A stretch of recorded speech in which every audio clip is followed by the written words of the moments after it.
Ja, da sind wir das letzte Mal in etwa stehen geblieben. Ich habe das Video ja hier aufgeteilt, weil es sonst einfach viel zu lang geworden wäre. Lass uns jetzt also einfach mit dem zweiten Teil beginnen. Aktuell stehen wir bei Gesamtausgaben von 4.700 Euro. Und wie das jetzt mit Filmkameras und Profi-Equipment und allem für die Postproduktion weitergeht, das erfährst du jetzt hier in der zweiten Hälfte.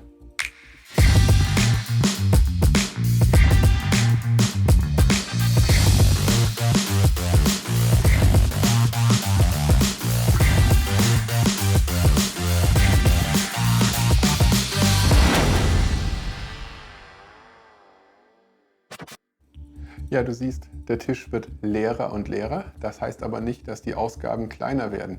Aber so ist das, wenn du dich wirklich in diesem Anspruch dann befindest und wirklich schon in dieser Equipment-Falle steckst. Aber ich habe mir da meine erste wirkliche Filmkamera geholt. Das ist von Blackmagic Design, die Pocket Cinema Kamera 4K. Pocket-Kamera, du siehst den Spaß. Aber es ist tatsächlich eine sehr kleine Filmkamera und sie ist einfach ein fantastisches Gerät für den Preis. Also sie hat zum einen einen unglaublichen dynamischen Bereich von 13 Blendenstufen. Sie nimmt im RAW-Format auf und auch im ProRes 422. Das kommt allerdings zum Preis von ziemlich großen Dateigrößen, weswegen ich zusätzlich zu der Kamera mir auch gleich eine externe 2 TB Festplatte geholt habe mit der entsprechenden Halterung dazu. Und weil diese Kamera halt auch wirklich Strom frisst, gab es auch gleich hier unten diesen Batteriegriff dazu, der 2 externe Batterien, größere Batterien fassen kann als die bei der Kamera dabei sind, damit du länger ohne Strom klarkommst. Dass ich alle meine Geräte in einen Käfig stecke, das kennst du ja mittlerweile. Und da diese Kamera auch einen anderen Objektivverschluss hat als die M50, war auch zumindest ein neues Objektiv schon mal fällig. Und ich habe mich für den Micro Four Thirds Verschluss dann für das 30 mm Objektiv entschieden. Auch hier wieder mit einer f1,4 Blende. Tja, und falls ich mal nicht mit der ganzen Festplatte da oben drauf filmen möchte, habe ich mir zusätzlich gerade vor kurzem erst noch eine 1 TB SD-Karte geholt. Ich wusste gar nicht, dass es so etwas gibt, aber gibt es tatsächlich. Und das Großartige an allen Blackmagic Produkten ist, dass sie mit der Studio-Lizenz für DaVinci Resolve kommen. Insofern kann ich seither auch die Studio-Version uneingeschränkt nutzen.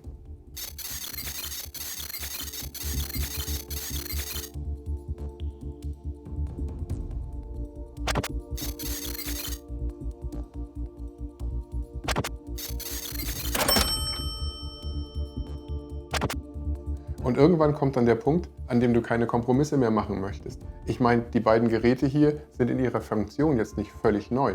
Ein Gimbal und ein Licht.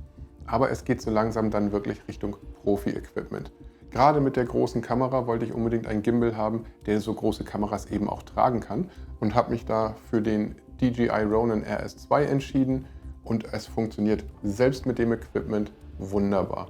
Und um dann auch im Bereich Licht den nächsten Schritt zu machen, habe ich mir dann von Aperture aus der Amaran-Serie den Scheinwerfer 100X geholt. Ein schöner LED-Scheinwerfer, wo ich auch die Farbtemperatur einstellen kann, von warmweiß bis fast tageslichtweiß. Das Ganze lässt sich über eine App steuern. Das heißt, ich muss nicht mal aufstehen, wenn ich irgendwie die Farbtemperatur oder die Helligkeit regeln möchte, was ich ja bei den alten Studiolichtern immer machen musste. Und damit das Ganze dann auch nicht einfach so in mein Gesicht knallt, habe ich mir zusätzlich den Lightdome SE auch mit diesem wunderbaren Wabengitter geholt, um das Ganze dann auch wirklich als Hauptlicht hier in einem Studio nutzen zu können.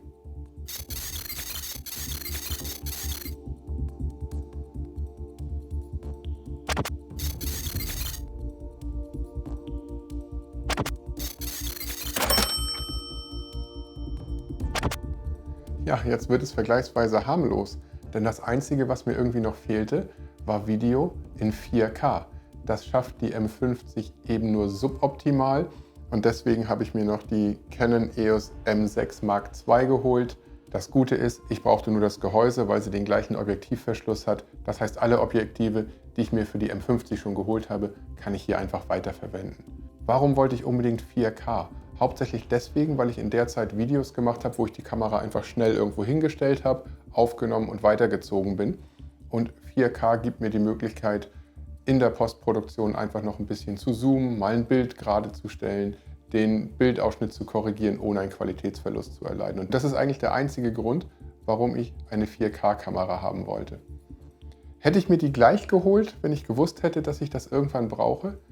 Ich weiß es nicht genau, denn mit Objektiv wäre sie fast doppelt so teuer gewesen wie die M50. Aber aus heutiger Sicht, wenn ich damals schon gewusst hätte, was ich heute weiß, vermutlich. Aber um das zu wissen, musste ich ja irgendwie anfangen. Und da war die M50 das beste Einsteigermodell, das ich mir vorstellen kann. Und mit der M6 Mark II ein super 4K-Nachfolgemodell. Beide Kameras super leicht zu bedienen und sehr zuverlässig.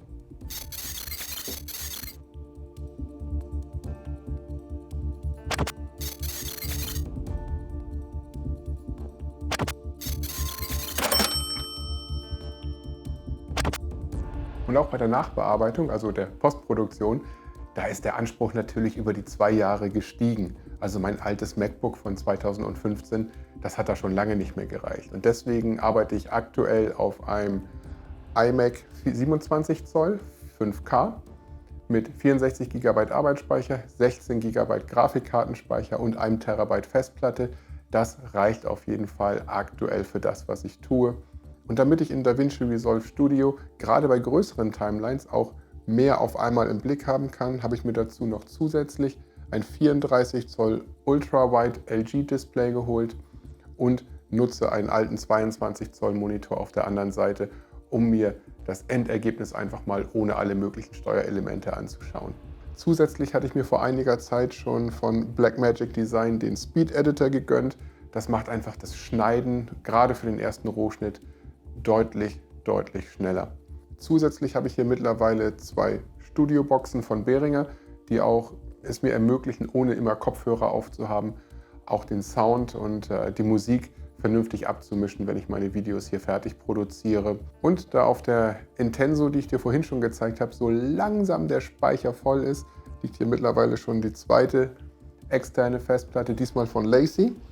Und da es während der Postproduktion durchaus mal später werden kann und es dann auch schon dunkel ist, habe ich mir tatsächlich von BenQ noch diese Screenbar hier oben gegönnt.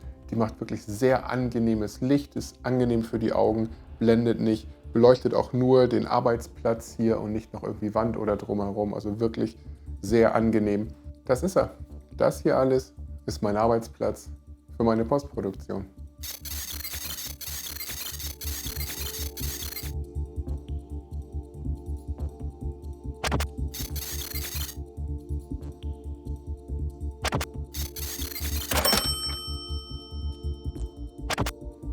Ja, das ist sie, die Entwicklung meines Equipments. Bin ich jetzt wirklich in eine Equipment-Falle getappt? Ja, so halb und halb. Also im Großen und Ganzen war es sicherlich eine sinnvolle Entwicklung, erst günstig zu kaufen, Dinge auszuprobieren und dann einfach zu schauen, was hätte ich gerne als nächstes. Auf der anderen Seite hätte ich vermutlich bei der einen oder anderen Sache einfach geduldiger sein können. Zum Beispiel die Filmkamera und auch der große Gimbal, die hätten sicherlich noch ein bisschen warten können. Ich fange gerade erst an, beides zu benutzen, aber ja, kennst mich ja ein bisschen, ich konnte halt nicht warten. Was sind also Sachen, die ich mir mit dem Wissen von heute nicht mehr kaufen würde? Also da wäre zum einen das zweite Canon Zoom Objektiv, das 11 bis 22 mm. Das nutze ich so selten, weil das 15 bis 45 dann fürs Vloggen wirklich gereicht hat. Also das ist eins, das würde ich mir heute nicht mehr kaufen. Dann vermutlich dieser ganze Hintergrund, der schwarze Stoff mit dem Gestell dazu, habe ich 1-2 Mal benutzt. Da war es okay, aber das hätte ich sicherlich auch anders hinkriegen können. Dann der kleine Gimbal, das war einfach einer, mit dem ich es ausprobieren wollte. Aber wie gesagt, er hält selbst die M50, die ist relativ leicht, gerade so eben. Aber für ein Smartphone oder eine Actioncam ist der sicherlich super geeignet. Ja, und die Insta360 One R in dieser Twin Edition, die würde ich mir so vermutlich auch nicht mehr holen. Für Vlogs okay, für alles andere nein. Ja, und was hätte ich ein bisschen anders gemacht, wenn ich vor 2 Jahren schon gewusst hätte, dass ich dabei bleibe und dass das Geld dann gut investiert ist? Ja, ich hätte vermutlich mir damals schon 2 von den Amaran 100X gekauft, wenn es sie denn gegeben hätte.